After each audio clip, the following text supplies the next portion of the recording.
২,৯০০ কোটি টাকা সরাসরি বাংলার ১ কোটি কৃষকের অ্যাকাউন্টে পাঠানোর জন্য প্রস্তুত।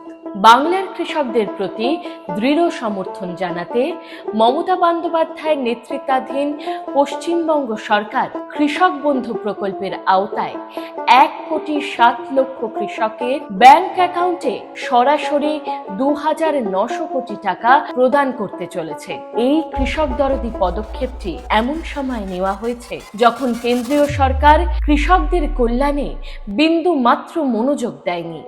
২০১৯ সালে শুরু হওয়া এই কৃষক বন্ধু প্রকল্পটি বাংলার প্রতিটি কৃষককে তাদের জমির আয়তনের উপর নির্ভর করে ৪,০০০ টাকা থেকে ১০,০০০ টাকা পর্যন্ত বার্ষিক আর্থিক সহায়তা প্রদান করে।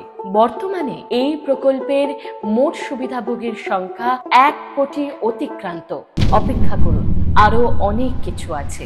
ঘূর্ণিঝড় ডানা আমাদের উন্নয়নে ব্যাঘাত ঘটাতে চেয়েছিল, কিন্তু রাজ্য সরকার বাংলার শস্য বীমার মাধ্যমে ক্ষতিগ্রস্তদের ক্ষতিপূরণ দেওয়ার কাজ করছে। ক্ষতির মূল্যায়ন করতে শীঘ্রই জরিপ শুরু হবে এবং সময় মতো সহায়তা নিশ্চিত করা হবে।